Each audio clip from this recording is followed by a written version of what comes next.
A potentiometer is a device used to compare the EMF of any two cells, to measure the internal resistance of a cell and also to measure the potential difference across a resistor in a circuit. We generally use a voltmeter to measure the potential difference across a resistor in a circuit. When the voltmeter is connected across a resistor in a circuit, it draws a part of the current in the circuit, altering the overall potential difference that is to be measured across the given resistor. This alteration leads to an error in the measured value of the potential difference across the given resistor. Thus, the voltmeter is not an ideal device to measure potential difference. An ideal voltmeter should have an infinite resistance. As it is not practically possible to have an ideal voltmeter, we prefer to use another device called the stretched wire potentiometer 2-voltmeter, which measures the potential difference across a resistor without drawing any current from the given circuit.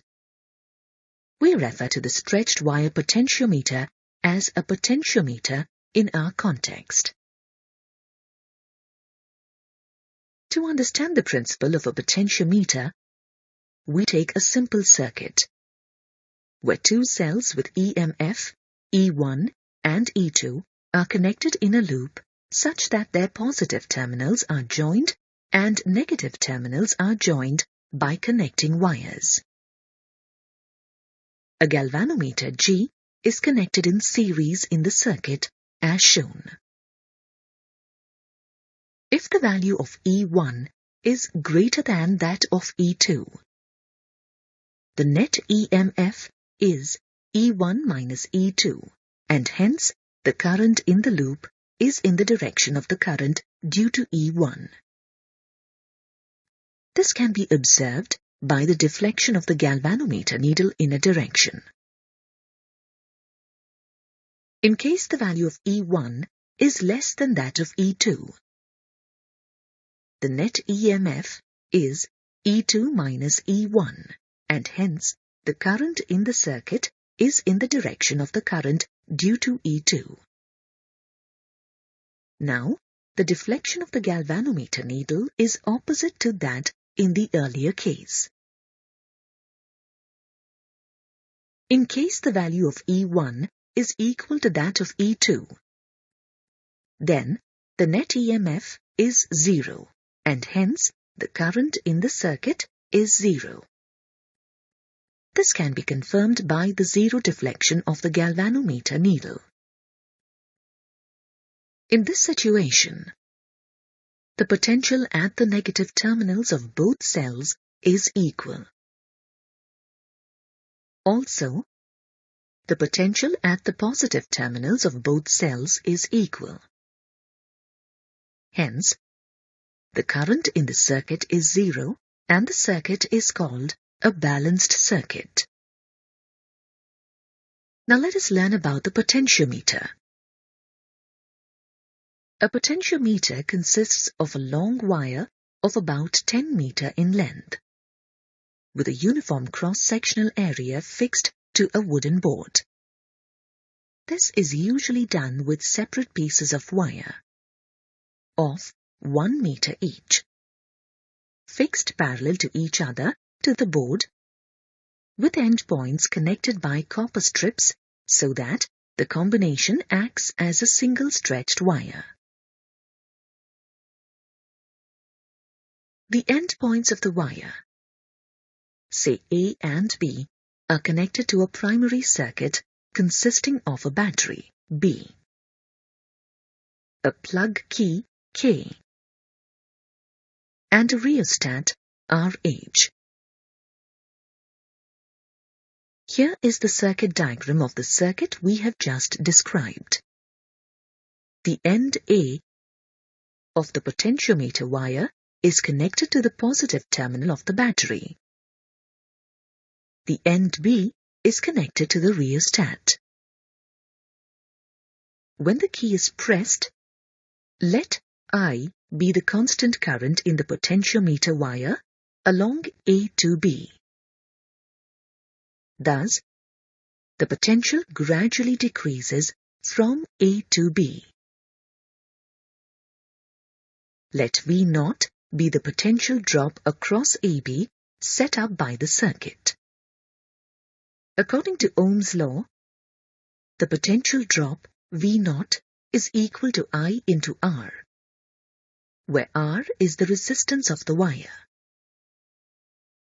We know that the resistance of the wire R is equal to rho L by A, where rho is the resistivity of the wire. L is the length of the wire and A is the cross-section of the wire. Thus, the potential drop V0 is equal to I into rho L by A. Here, I is constant as already discussed. The resistivity of the material of the wire rho is constant. As the wire is of uniform thickness, the area of cross-section of the wire A is constant. Hence, the potential drop across any segment of the wire is proportional to the length of the segment. Thus, the ratio V0 to L is constant and is referred to as potential drop per unit length, phi, of the potentiometer and is measured in volt per meter. Hence, we have V0 is equal to phi L. Let this be equation 1. If we need to measure the potential difference across a resistance in a circuit, we connect endpoints P and Q of the resistance to the primary circuit. Point P of the resistor is connected to point A of the primary circuit. As the connecting wire does not have any resistance, the potential at point P is the same as that at point A. Point Q of the resistor is connected to the potentiometer wire through a galvanometer G and jockey J. Thus, points Q of the resistor and J on the potentiometer wire are at a lower potential compared to the potential at point P or A. If there is a potential difference between points Q and J, there will be a current passing through the galvanometer.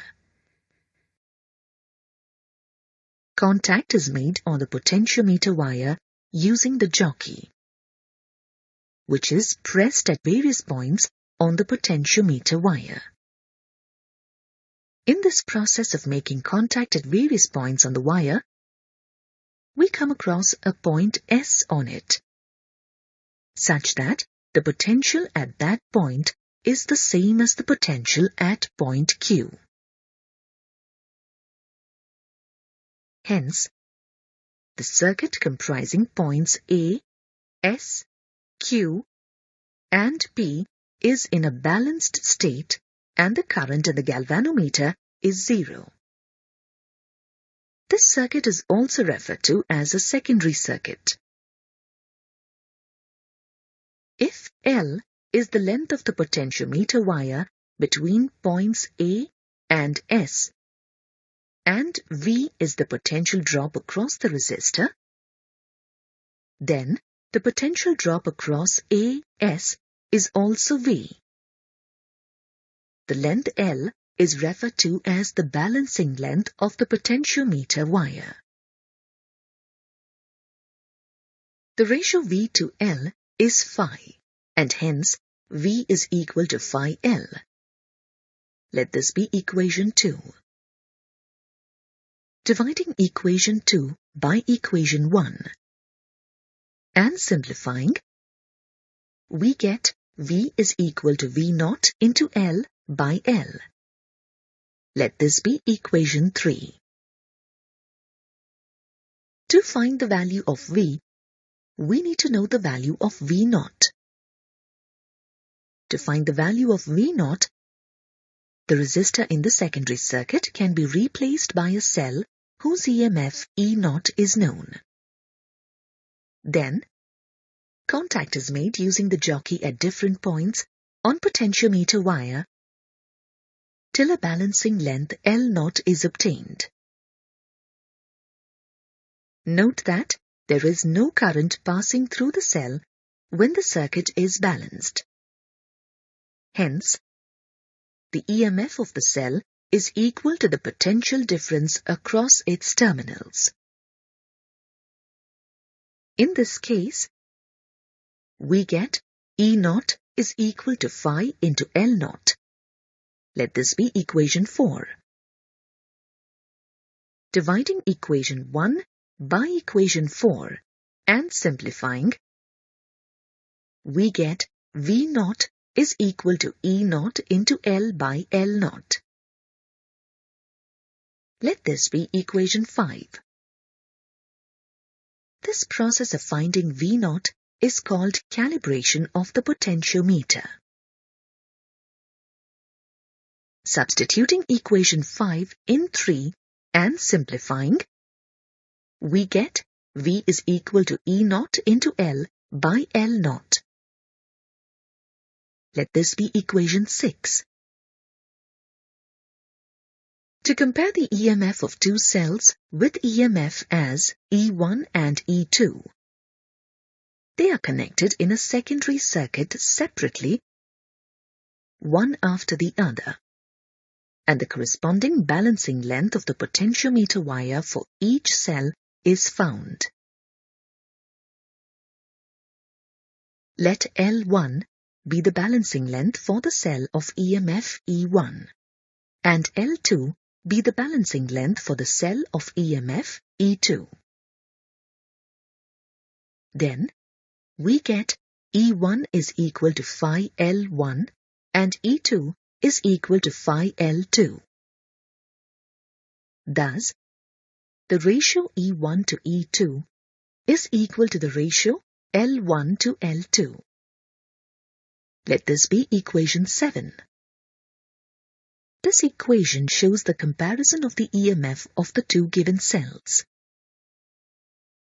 If both cells are to be connected at the same time, we use a two-way key in the secondary circuit for convenience as shown. If key K1 is pressed, the cell with EMF E1 is connected in the secondary circuit and the balancing length L1 is obtained. If key K2 is pressed, the cell with EMF E2 is connected in the secondary circuit and the balancing length L2 is obtained. Now, let us learn to find the internal resistance of a given cell using a potentiometer. The arrangement to measure the internal resistance of a cell using a potentiometer is shown. In this case, a cell of EMF E and internal resistance R is connected across points P and Q in the secondary circuit. An external known resistance R through a resistance box is connected to the cell via a key K' across points P and Q. Here is the circuit diagram for the arrangement. Initially, the key K' is open. This implies that the resistance R is not included in the secondary circuit. This implies that the potential difference across the cell in the secondary circuit is equal to its EMF. Now, the jockey is pressed at various points on the potentiometer wire to find the balancing length. If L is the balancing length obtained when K dash is open, we get E is equal to phi into L. Let this be equation 8. When K dash is pressed, the resistance R is included in the secondary circuit. The current through the cell I is equal to E by R plus R. Let this be equation 9. Then the potential difference across points P and Q, which is the terminal voltage of the cell, VPQ, is Vp minus Vq is equal to I into R. This is in keeping with Ohm's law. Let this be equation 10. Substituting the expression for I from equation 9 in equation 10 and simplifying, we get VPQ is equal to E by R plus R into R. Let this be equation 11. In this situation, the current from the cell in the secondary circuit does not pass through the primary circuit, as points A and P are at the same potential. Contact is made on the potentiometer wire using the jockey, which is pressed at various points on the wire till we get a balancing length L dash, where the potential drop across the length of the wire is equal to the terminal voltage of the cell. Thus, we have VPQ is equal to phi into L dash. Let this be equation 12. From equations 11 and 12, we get E by R plus R into R is equal to phi L dash. Let this be equation 13.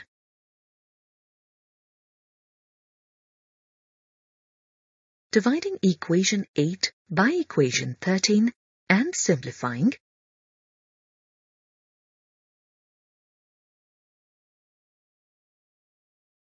we get the internal resistance of the cell, R is equal to R into L minus L dash by L dash.